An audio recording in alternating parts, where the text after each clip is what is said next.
Hola, buenas noches o días, donde quiera que estén. Soy Alexis Jardines, un filósofo, creo que de eso, de los que ya no quedan, de los que buscan respuestas a las grandes preguntas. Aquí lo pueden encontrar en este canal si lo desean, suscríbanse. Y por tal motivo hoy quiero hablarles de este tema que cada vez coge más auge, no sé por qué, porque ha venido incrementándose el interés en este tema, que es el tema de los multiversos o universos paralelos, etc. Esto es una cosa seria, o sea, he visto las estadísticas, no sé si son fiables o no, pero resulta que la mayoría de los físicos ya pues cree que esto es una hipótesis, no vamos a decir que esto es una teoría, yo le seguiré llamando hipótesis. La consideran una hipótesis interesante, creen que sí, que es algo verdadero, solo se le veía un problema de ajuste en algunos detalles, que sé yo, pero básicamente pues han ido aceptando en su mayoría esta ensoñación, yo le diría, ¿no? Yo obviamente no estoy de acuerdo con esta explicación. Vamos a ver, en primer lugar les decía que es una hipótesis que hoy para mí es una suerte de mito, más bien, ¿no? Es como un mito. Y surgió como intento de comprensión del problema de la medición. ¿De dónde sale todo esto, señores? Bueno, sale de la necesidad de interpretación de la mecánica cuántica, muy particularmente el nódulo de la mecánica cuántica. Todo el rollo está en el tema de la medición. Y entonces, pues a partir de ahí sale, ¿no? Junto con otras variantes explicativas que se ofrecieron. Y bueno, esta es la de Ebers, que es, a fin de cuentas, es una de ellas, ¿no? Entonces, de esas tres variantes interpretativas más tempranas, hay que decir que fue la peor. Fue la que pasó más apagada. Sin embargo, a falta de algo mejor, los físicos hoy le echan mano a esa, porque las que tenían mucho más fuerza y mucho interés, las que acapararon el interés de los físicos de la época, pues fueron las otras dos.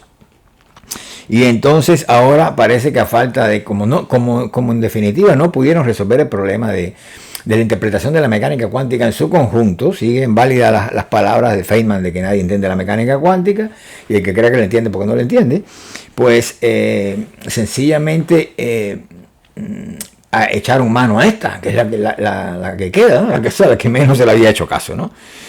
Y está ganando, como dije ya, cada día más adeptos, ¿no? Ahora bien, como les decía, yo creo que esta fue la menos interesante en sus comienzos, ¿no? Y la menos tenida en cuenta, y también la más ficcional, que sigue siendo, en mi opinión, muy ficcional, ¿ok? Entonces, veamos qué hay detrás de todo esto. La función de onda es el punto, ¿no? Aquí todo viene a parar a la función de onda y particularmente a su colapso y su estado de superposición. Por lo tanto, hay dos palabras claves aquí. La superposición de estado y el colapso de la función. Esas son las dos palabras, superposición y colapso, ¿no? Dicho de otro modo, como les dije ya, estamos hablando del problema de la medición en la mecánica cuántica. O sea que antes de detenerme en ello voy a aclarar algunas cositas, ¿no? Porque hay mucha confusión con esto. Y realmente, señores, los años van pasando, van cayendo capas de años arriba de los problemas que no se resuelven y la gente se va inventando cosas. Y se van inventando cosas y con el tiempo se la van creyendo y se la van creyendo y se van solidificando como estados de capas de sentido, señores, que no son tales. No son tales. Entonces, por eso quiero llamar la atención. Vamos a empezar primero por aclarar algo. Muchos de los falsos mitos que bueno, muchos no, 3 puntitos de las tantas falsedades que hay alrededor del tema de la mecánica cuántica. En primer lugar, es falso afirmar que en mecánica cuántica una partícula se encuentra o puede encontrarse en dos lugares a la vez. Eso es totalmente falso. Y de esta falsedad se han tejido historias de todo tipo, hasta llegar al famoso gato de Schrödinger, ¿no? Que obviamente Schrödinger hizo esto con otro sentido y a partir de ahí, pues se ha incrementado una idea errónea en su base, que es que una partícula se encuentra en dos lugares a la vez. No tiene ningún sentido esto. No es posible que una partícula esté en dos lugares a la vez. Es falso, totalmente falso. Lo que pasa aquí es otra cosa que no se entiende.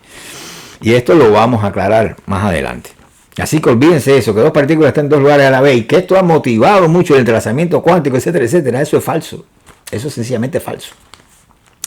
Ahora, el mismo fenómeno del gato de Schrödinger, este asunto de que el gato está vivo y muerto al mismo tiempo, ¿verdad? O que hay igual probabilidad de que así sea, de que esté vivo y muerto el gato. Esto también es falso, señores, por una razón muy simple. La mecánica cuántica no aplica a objetos macroscópicos y el gato es un objeto macroscópico. Un objeto macroscópico no puede tener ese comportamiento cuántico si se entiende de esa manera. Yo creo que sí, pero aquí todo es completamente diferente. O sea, si uno se ciñe, como van a ver después, al problema mecánico y particularmente cinemático, a la descripción del movimiento, que no estados vivenciales, que no cualquier otro tipo de idea esta descabellada de que se le quiera atribuir a las cosas, estados, etcétera, todo lo que nos rodea se le quiera dar esta lectura cuántica. No, señora, la lectura cuántica es para partículas subatómicas, para partículas elementales, y es muy específicamente para un problema cinemático de descripción del movimiento. Y si lo quieren ver así, de la medición. O sea, la medición, ¿para qué? Para describir y entender el movimiento de las partículas elementales. Es eso. Entonces, no se puede extrapolar ese asunto, que así fue como se originó todo esto, y llevar a la infeliz idea de estar hablando de personas concretas, con nombre y apellido, ejemplo, de poner una persona en dos lugares a la vez del universo, etcétera, etcétera, ponerla en lugares distantes a la vez. No, esas cosas son elucubraciones, como tampoco se puede hacer con un gato, ¿entienden? Entonces, ese ejemplo, Schrödinger lo puso no pensando en otra cosa, justamente pensando en el problema de la medición, pero era solamente un ejemplo. Entonces, un ejemplo para hacer entendible qué pasaba en la mecánica cuántica, ¿entienden? Pero la gente se lo ha tomado en serio, y hasta los físicos se lo han tomado en serio. Entonces ya se creen que los gatos ya pueden estar en estado de superposición cuántica. Por Dios, señores, por Dios, ¿hasta cuándo? ¿Dónde vamos a parar en este mundo loco, sin sentido, a donde vamos nosotros? Entonces le decía que esto es falso, por cuanto el gato es un objeto macroscópico y la función de onda no aplica a estados ni procesos vivos, ni mucho menos. O sea, cosas biológicas, eso no tiene nada que ver con esto, ¿no? Que a la vida, ni mucho menos a la muerte. ¿Quién se le ocurre pensar en eso? Bueno, entonces, vamos a seguir para el otro punto que quería aclarar, porque se desprende de este segundo, ¿no? Que por lo tanto también es falso, que no sabemos la ubicación del electrón hasta que no efectuamos una medición. Eso también es falso. Yo no sé quién ha hecho los cuentos de esto, ¿verdad? El electrón no es hasta tanto, no se manifiesta como tal. Nosotros no podemos que el electrón está en un lugar que no sabemos dónde es y después lo encontramos en un lugar determinado, interactuamos con él, entonces el electrón estaba él mismo como pura posibilidad. Y entonces de momento, y quiero decir posibilidad en sentido de lugares, ¿no? Que puede estar en todos los lugares a la misma vez. El electrón no puede estar en dos lugares a la misma vez, ni puede estar en todos los lugares a la misma vez. Eso es falso, absolutamente falso. Y es el resultado de la incomprensión de qué es lo que está pasando aquí. ¿Entienden? Probabilidad significa, señores, yo les decía que el electrón no es, o sea, ni siquiera es, hasta tanto no se manifiesta como tal el electrón, y para que se manifieste como tal, lo hace mediante una acción puntual, y entonces ahí es que nosotros podemos hablar del electrón, pero no podemos pensar de que había un electrón que todavía no sabemos dónde estaba. Eso es absolutamente falso. O sea, el electrón se materializa, cobra existencia cuando hay interacción con él, punto. Hay que entender bien eso. Probabilidad, entender eso es entender qué significa la probabilidad en mecánica cuántica. Hay que entender qué es lo que es una onda de probabilidad. Y la probabilidad, el concepto de probabilidad misma, que no es un concepto matemático. Las ondas de probabilidad, imagínense usted que el concepto de probabilidad es un concepto matemático y en mecánica cuántica cobra realidad física. Por lo tanto, cuando hablamos de probabilidad en mecánica cuántica no hablamos de estadística, hablamos de otra cosa. Un fenómeno bien físico, aunque la gente dice, y hasta cierto punto eso es cierto, que la función de onda es una cosa matemática. Sí lo es, pero la descripción de esta función ya es un asunto físico, y lo que describe la función de onda son asuntos físicos, ¿verdad? Fenómenos físicos. Vamos a seguir, porque tienes... no quiero meterme en detalle aquí, pero bueno, la función de onda tiene un comportamiento dual, ¿okay? Tiene un comportamiento determinista y otro indeterminista, ¿no? Uno discreto y uno continuo. Entonces no quiero meterme en eso, pero es esa dualidad de la función de onda la que necesitamos entender para aclarar un poco más los sinsentidos estos, ¿no? Porque eso significa que hay un modo de comportamiento de la función de onda acaece en una dimensión virtual y el otro no. O sea, cuando estamos hablando de la función de onda hay que tener en cuenta que durante el proceso de medición nosotros tenemos que ver con dos planos de realidad. Uno virtual y el otro actual. El virtual es la función de onda en estado de superposición y el actual es cuando colapsa esa función de onda. Entonces, si no discernimos estos dos planos de la realidad, que son complementarios a su vez, pues no podemos entender qué es lo que sucede. Entonces, como le decía, probabilidad significa, en mecánica cuántica, probabilidad de materialización, de geometrización, de manifestación puntual, de localización. De eso hablamos cuando hablamos de probabilidad. No es probabilidad que un gato esté vivo o muerto. No, eso no tiene que ver con la mecánica cuántica. ¿Ok? Es probabilidad de esto que le estoy diciendo yo a ustedes.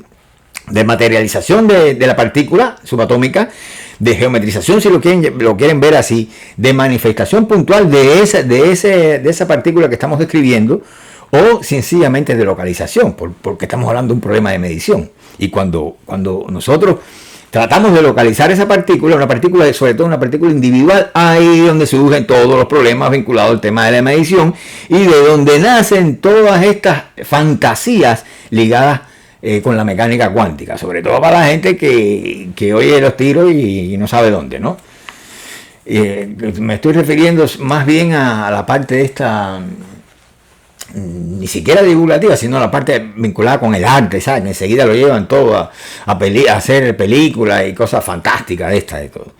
Entonces, no hablamos de probabilidad de acaeceres, eventos o situaciones disímiles cualquiera que se puedan imaginar. No, estamos hablando de comportamiento de una partícula y muy especialmente de una partícula individual. ¿Ok? Porque cuando hablamos en términos estadísticos de la partícula, ya ahí las cosas son diferentes, ¿no? Entonces, ¿qué es lo que sucede aquí? Bueno, en el tema de la medición apareció la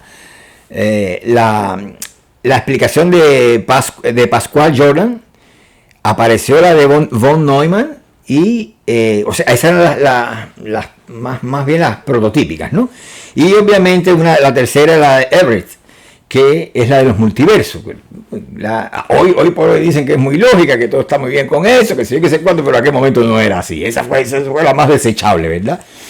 Entonces, le digo que el problema real aparece realmente cuando, vamos a dejar esto entre paréntesis, y déjeme terminar la idea. El problema real aparece cuando los físicos comienzan a aceptar este tipo de tontería de gatos vivos y muertos, etcétera, etcétera, creyéndose que eso es literal, ¿verdad? Y por lo tanto existen seres en otros universos paralelos que pueden estar vivos o muertos, que si tú tienes otro yo, que el otro yo mío que está... Señores, por favor, yo no sé qué es lo que están fumando esa gente, como dicen en la calle, ¿no? Pero bueno, el asunto es que justamente ahí aparecen los problemas cuando los mismos físicos, que son los que saben de esto y lo que se supone que tienen que sacarnos de toda la ignorancia en la que estamos con respecto a estos temas, cuando ellos mismos comienzan a aceptar estas barbaridades de gatos vivos y muertos como si fueran reales, y de partículas que puedan estar en dos lugares a la vez, o lo que es peor, que la hipótesis de los universos paralelos, esto a fin de cuentas es plausible. Señores, eso podrá ser plausible en las ecuaciones, pero en el mundo real, por Dios, yo quisiera que un físico se parara del alto y me dijera que sí, que de verdad existe un universo paralelo y que él está aquí y al propio tiempo se bifurca y está en otro lado. Por Dios, pero ¿qué estamos hablando aquí? Ya se le olvidó que es el físico el que crea esas teorías y no las teorías los crean a ellos. Pues por ahí deberían empezar. Porque, señores, no se entiende la mecánica cuántica para decírselo de una sola vez, de una buena vez. Porque sencillamente lo que hay debajo es un problema epistemológico que los físicos no lo entienden.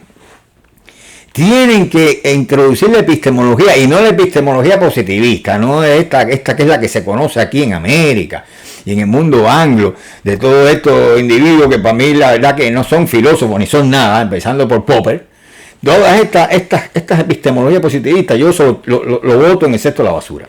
No es de esa de la que estoy hablando. Estoy hablando de la epistemología de corte trascendental, la filosófica de verdad. Lo que hay debajo de esto es eso.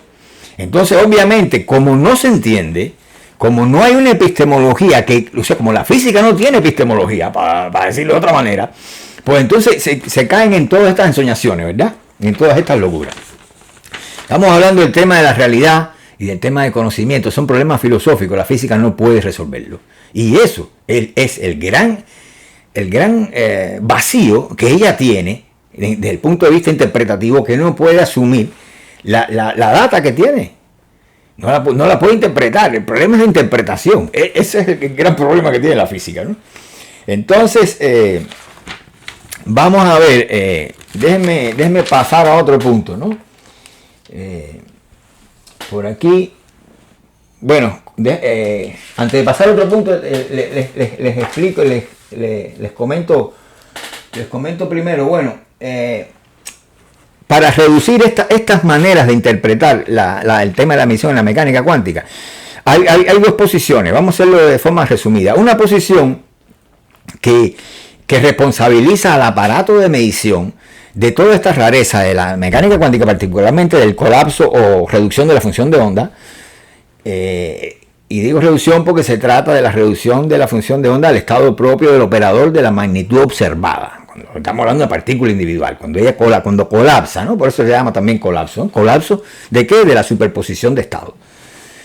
Toda esa posición colapsa y entonces nosotros estamos ante el dilema de que interactuamos con una partícula, que se manifiesta ya de manera puntual, ¿no? Entonces, ese es el meollo de todo este asunto, ¿no? Pero hay otra posición, que es en este caso es la de von Neumann, que es la que le atribuye a la conciencia el papel decisivo en el tema de la reducción o del colapso de la función de onda. Se lo atribuye a la conciencia. Para decirlo de otra forma, unos culpaban al aparato de medición y otros culpaban a la conciencia. Hacían responsable a la conciencia de la reducción o colapso de la función de onda. Yo tengo un vídeo que es sobre el experimento cuántico de la doble rendija, donde yo explico todo esto. Es importante que vean ese vídeo, que lo titulé así: ¿por qué no se entiende el experimento cuántico de la doble rendija? Es importante que vean el vídeo para que entiendan que estoy pasando someramente por estos puntos, porque ahí yo lo explico detalladamente, ¿verdad? Y doy la respuesta al problema, al meollo de toda esta cosa, que es que si bien estoy hablando del problema de la medición, también hay que decir que todo esto surge a partir de ese famoso experimento. O sea, el experimento de la doble rendija, pues contiene, como lo dijo el mismo Feynman, es el corazón de la mecánica cuántica. Ahí está todo ahí están todos sus misterios concentrados en un solo experimento. Y entonces la física no tiene explicación para ese experimento crucial de la doble rendija y por lo tanto, mientras ese experimento no esté entendido y explicado, mientras no logremos claridad con ese experimento que es definitorio, que es el núcleo, el corazón de la mecánica cuántica, pues señores, no podemos ponernos a especular, porque todo lo demás que digamos va a depender de la solución que le demos a ese experimento. Entonces no se puede uno poner a especular sin ni siquiera haber entendido ese experimento crucial, como había dicho ya, ¿no? Que es fundamental y definitorio en la mecánica cuántica. De eso depende todo lo demás. Entonces hay que aportar la explicación y la solución. ¿Quién la ha dado? Porque eso no lo hacen. Entonces vean mi vídeo que se llama así: ¿por qué los físicos no entienden o por qué no se entiende el experimento cuántico de la doble rendija? Les decía que esta hipótesis de los universos paralelos, ¿no?, de la que estamos hablando, o universos múltiples, multiverso, como quiera llamársele, surgió como intento de comprensión del problema de la medición. Esto lo había dicho ya, creo que denme un chancecito, porque tenía una nota que se las quería leer por aquí. Ajá, es esta nota. Vamos a ver. Ajá, aquí está. esta hipótesis de los muchos mundos, bueno, la nota que le voy a leer, porque es interesante, hay un físico español del Instituto de Física Teórica, que yo le voy a leer las palabras de este físico español, hablando de los multiversos. Fíjense lo que él dice, ¿no? Él dice: esta hipótesis de los muchos mundos de la física puede parecer delirante, lo cual la hace también apasionante. Con el tiempo, la interpretación de los muchos mundos ha ido ganando adeptos y hoy en día se considera una perspectiva perfectamente seria de la física, de la física cuántica, aunque no está comprobada. O sea, no está comprobada, obviamente es una hipótesis, ¿verdad? No está comprobada. Y es difícil diseñar experimentos que puedan decidir entre ella y la ortodoxa, entre la interpretación ortodoxa y esta de los multiversos, ¿verdad? O sea, no, lo primero, no está comprobada. Seguimos en el plano de la hipótesis, así que no deliren más de la cuenta. Vamos a quedarnos ahí, ¿verdad? Ahora pensemos, sin embargo, miren cómo inmediatamente le empieza a delirar, ¿no? Dice: pensemos un momento sobre sus fascinantes implicaciones. Si se acepta la hipótesis de los muchos mundos, el yo que sentimos sería solo una de nuestras versiones. El yo de una cierta rama cuántica, y de forma permanente se siguen creando desdoblamientos de nuestro yo, puesto que continuamente estamos realizando observaciones de uno u otro tipo.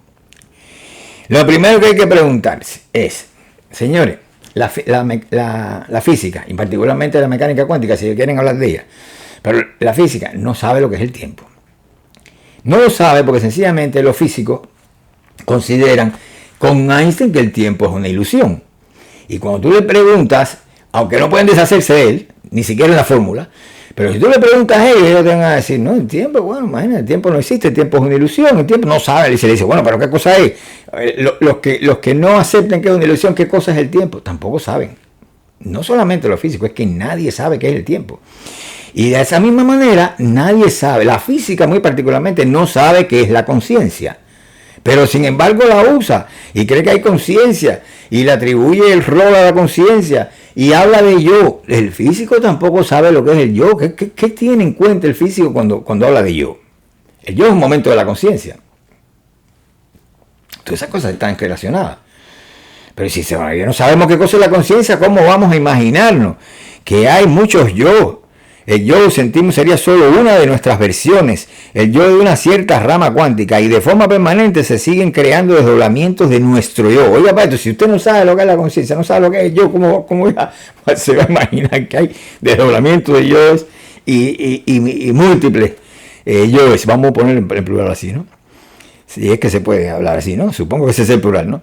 Puesto que continuamente estamos realizando observaciones de uno u otro tipo. Los nuevos yos, bueno, aquí vemos que no es así, que es yos. Bueno, los nuevos yos que se crean a cada momento comparten un pasado común. Fíjense que estamos usando el tiempo como si fuera algo real. Sin embargo, usted le pregunta en otra conversación y te dice que el tiempo es una ilusión. Entonces, los nuevos yos que se crean, a menos que sea la física de los sistemas disipativos de Prigozhin, que sí, de Ilya Prigozhin, que sí hace del tiempo algo fundamental en física, ¿no? Pero el resto de la física, el tiempo es prácticamente algo que no tiene mucho sentido, ¿no? O sea, que es más bien una cosa ilusoria. Incluso no se aceptan tampoco los estados del tiempo, presente, pasado y futuro, etcétera, etcétera. Sin embargo, aquí se usan, ¿no? Siguen creando desdoblamientos de nuestro yo, puesto que continuamente estamos realizando observaciones de uno u otro tipo. Los nuevos yos que se crean a cada momento comparten un pasado común, pero tienen ante sí un futuro diferente. Sin embargo, usted puede preguntarle a la física y le va a decir que el pasado no existe y que el futuro no existe. Ahora lo necesitan para hablar de los multiversos, pero ¿en qué quedamos, eh? ¿Qué clase de incoherencia, eh? Entonces, naturalmente las historias posteriores a cada una de las ramas serán también diferentes. Las dos realidades coexisten de forma simultánea. Esencialmente todas las posibilidades potenciales se realizan en una rama u otra de nuestro complicado estado cuántico. Claro, realización de estas potencialidades. Todo eso está relacionado también con la función de onda y con el caso de la reducción de la función de onda, pero no se puede traspolar aquí y hablar en estos términos. Me parece a mí que no tiene mucho sentido, aunque sea imaginario esto, ¿no? Aunque se esté poniendo sencillamente, sea hipotético, no imaginario, hipotético. El asunto es que cuando nosotros hablamos de dos realidades, nosotros incluso podemos hablar de dos realidades. Bueno, en realidad es una sola, pero podemos hablar de dos dimensiones de la realidad. Pero no podemos decir que hay dos yos, que hay una réplica tuya en otra dimensión o miles de réplicas tuyas. Esas cosas no tienen ningún sentido, señores. No podemos caer en esas ensoñaciones, porque ya eso ni siquiera es física. Entonces, lo que sí podemos decir que la realidad tiene una realidad que es una sola. La realidad tiene una doble dimensión, una actual y otra virtual. Muchas de estas cosas ocurren en la dimensión virtual de la realidad y luego el físico se cree que son reales desde el punto de vista actual. Como yo observo aquí este cuarto, es en un mundo tridimensional donde yo puedo entrar, interactuar directamente, olfatear, sentir las cosas que me rodean en este mundo tridimensional. Ese tipo de realidad no es la misma que tienen las realidades que el físico ya se cree que tienen este tipo de orden de realidad actual, y sin embargo todas ocurren en un plano virtual. ¿Okay? Si nosotros no distinguimos estos planos de la realidad, el actual y el virtual, pues es que no podemos entender nada. Entonces nos ponemos a fantasear con lo mismo con los efectos relativistas, porque allí entran en juego sistemas de referencias que no tienen la misma naturaleza y por eso se dan esos efectos. O sea, uno es virtual, el otro es actual. O nos ponemos a fantasear con esto que le llaman entrelazamiento cuántico, sin darnos cuenta que estamos superponiendo planos de la realidad o dimensiones que son diferentes, ¿verdad? Y bueno, haciendo este tipo de cosas, ¿no? Siempre la realidad es una y siempre va a haber una correlación entre un plano actual y otro virtual. Lo que no podemos atribuir la actualidad a cosas que en realidad tienen un modo de ser o una realidad, vamos a decirle porque ni siquiera le puedo llamar existencia, la existencia es otra cosa, que es de tipo virtual. Cuando estos planos se confunden, entonces no entendemos nada. Vamos a ver que ya vamos a tratar de darle una solución a esto, ¿no? Una solución, no, apuntar hacia la solución de este asunto. Porque me parece curioso, miren, estuve leyendo sobre la edición 14 del Congreso Internacional de Ontología. Allí se le hizo una entrevista a un filósofo físico, un filósofo americano.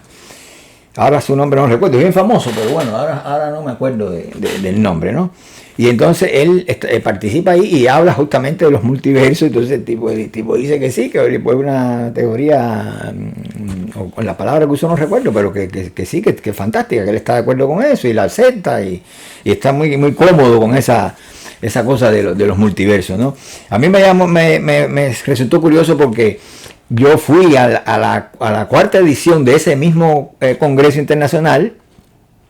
O sea, esta es la que él fue la 14, número 14, que fue en el 2021. Yo fui en el 2000 a la número 4 edición de ese congreso donde van premios Nobel. Es un congreso fantástico, súper bueno, porque lo que van son una gente de las universidades más importantes, tipos más, ya le digo, siempre hay premios Nobel involucrados ahí que van a estos eventos. Entonces es muy interesante, muy interesante, son muy buenos. Yo conozco personalmente al organizador, que es un tipo que trabaja, vaya, que es un animal trabajando y la verdad que se preocupa mucho por eso y los eventos le quedan muy buenos. Entonces, ¿qué pasa con esto? Yo fui al cuarto congreso, o sea, 10 congresos para atrás. Ya yo había estado ahí ya, ahora ve el filósofo que no me acuerdo su nombre, fue al 14. Y encantado con los multiversos esto. Bueno, yo recuerdo haber explicado allí mi interpretación de la mecánica cuántica. Y sobre todo el tema del tiempo, qué cosa era el tiempo, etcétera, etcétera. Pero expliqué todo esto y expliqué de una forma que tengo, seguramente, yo tengo por ahí el trabajo que yo llevé, pero seguramente también hablé obviamente, del problema de la medición, que es lo clásico ahí. O sea, el núcleo, como decía, de esta cosa. Entonces, solamente quería ahora darle una idea de cómo yo pensaba en aquellos tiempos, ¿no? Aunque no tengo exactamente el trabajo aquí. Pero bueno, este es otro artículo mío. Entonces, lo importante es tener en cuenta, señores, que es una onda de probabilidad en mecánica cuántica. Y una onda de probabilidad, porque si no entendemos esto, pues nos podemos delirar, es una región de indeterminación espacial del corpúsculo. Eso es una onda de probabilidad. Y eso es posible únicamente en el caso de que dicho corpúsculo no esté en reposo. Eso es lo que sucede. Yo tengo una teoría del reposo. ¿Qué es reposo? Y explico eso. Lo entienden mejor viendo mis vídeos anteriores. Pero lo cierto es, en el libro que escribí ese mismo año, yo escribí un libro sobre el tema del movimiento, el enigma en movimiento, que lo publiqué en ese mismo año. De hecho, fui invitado allí por el libro ese. Entonces, el asunto es que le decía que el significado de lo que es una onda de probabilidad en mecánica cuántica es que es una región de indeterminación espacial del corpúsculo, lo cual solo es posible en el caso de que dicho corpúsculo no esté en reposo. No esté en reposo. Ausencia de reposo. Entonces hablamos de onda de probabilidad de ese corpúsculo. No otra cosa es lo que cree Max Born, uno de los grandes. Y voy a citar a Max Born. En el caso más simple de partículas separadas independientes, la intensidad de la onda, es decir, el cuadrado de la amplitud, representa la probabilidad de aparición de las partículas. Es lo que dice Max Born. ¿Ok? La ondulidad. Ahora fíjense una cosa. Porque algunos físicos incluso han tratado de ajustar más esto. Y dicen, es el caso de Rosenblum y Kohler. Ellos han dicho, que yo los mencioné en algún otro vídeo mío por ahí, que puesto que se habla aquí de aparición, ¿no? Puntualizando la ondulidad o el carácter ondiforme, no debe ese carácter ondiforme, la ondulidad, no debe identificarse con la probabilidad del objeto cuántico de estar en un lugar determinado, toda vez que el objeto no estaba allí antes que fuera encontrado. Y esto es clave. En términos generales, esto que dicen estos físicos es correcto, pero aquí hay que agregar una cosa muy importante, un detalle. Solo no hay que olvidar que es la propia onda la que deviene corpúsculo, ¿ok? Es la propia onda la que deviene corpúsculo. Por tal motivo, la aparición y esto según de Broglie, el otro monstruo físico francés, o sea, se pueden ver bien en la manera de interpretar las ondas de Broglie. Se puede estar seguro de que la propia onda es la que deviene corpúsculo. Por tal motivo, la aparición de la partícula no debe interpretarse como creación ex nihilo, como creación a partir de la nada, ni como revelación de algo que hasta ese momento permanecía oculto. La explicación, por consiguiente, nunca podría ser que la medición o la conciencia del observador crea el objeto, como pensaba von Neumann, pero tampoco puede ser, podemos irnos al otro extremo y echarle la culpa al aparato de medición, ¿verdad? Entonces, la pregunta sería de dónde provienen esas partículas, cómo aparecen, ¿ok? La rareza cuántica desaparece toda vez que alcanzamos a entender que el patrón de interferencia producido por un solo electrón en el experimento de la doble rendija obedece justo al aspecto tempóreo del movimiento de la partícula, al hecho de no estar en reposo y, por consiguiente, de encontrarse ocupando con igual probabilidad una región o volumen espacial. En mi opinión, recuerden unos vídeos que yo tengo también anteriores donde yo uso un spinner. El spinner, ese juguetito que se le da vuelta, ¿no? Y usted le hace así, le da vuelta al spinner y usted va a ver que una de sus aspas, y podemos llamarla así, como si fuera un ventiladorcito, pues ninguna de ellas está en un lugar determinado. O sea, no hay, no podemos decir que podemos localizar con exactitud ninguna de esas aspas hasta tanto nosotros no paremos el movimiento. ¿Ok? Y esto es importante saberlo porque de eso mismo es lo que le pasa a la partícula. Si la partícula está en movimiento, obviamente no tiene localización, no tiene manifestación puntual y no podemos decir que esté en un punto determinado. Pasa igual en el mundo macroscópico. Con el spinner yo lo demuestro. ¿Okay? Entonces, como les decía, en mi opinión, cuando se instala un aparato de medición en el experimento de la doble rendija y el electrón es observado, inmediatamente se reconstruye la descripción trayectorial de la partícula individual a la manera de secuencia de posiciones que serían estados de reposo. Naturalmente, en este caso el electrón se geometriza y deviene corpúsculo, produciendo el patrón clásico de dos bandas en la pared trasera. En ese experimento, vayan al vídeo del experimento o busquen ahí en Google el experimento de la doble rendija. Cuando se apaga el dispositivo de medición, con ello perdemos la posibilidad de manifestación puntual del electrón a través de acciones localizadas, pero ganamos en lo que toca a su estado de ausencia de reposo, en el que el electrón, obviamente desgeometrizado o desmaterializado, se extiende con igual probabilidad de localización por un determinado volumen espacial, lo cual está expresado matemáticamente por el cuadrado del módulo de la función de onda. Señores, hay que entender, yo creo que la física tiene un vacío que debería empezarlo a llenar con cosas como esta. El presente, señores, es el espacio. Usted se pregunta, bueno, el tiempo va a ver, ¿cuáles son las dimensiones del tiempo? Pasado, presente, pasado y futuro. Entonces, de momento, hay toda una escuela filosófica de esta que le llaman presentismo, etcétera, etcétera, y que esto cae en la física también, que dice que solo existe el presente, el pasado no existe, ni el futuro tampoco. Entonces, ¿qué pasa con esto? Que es muy difícil pensar en el tiempo en esos términos, porque el tiempo, como yo he explicado ya en varios vídeos, es algo que está correlacionado con el espacio y se da a través del movimiento. Cuando no hay localización, aquí, que lo he hecho 1000 veces, no hay localización. Esto cuando se está moviendo, ahí no hay localización, aunque sea macroscópico, no la hay. Para que haya localización exacta habría que detener el cuerpo, que lo demostró Zenón con su aporía.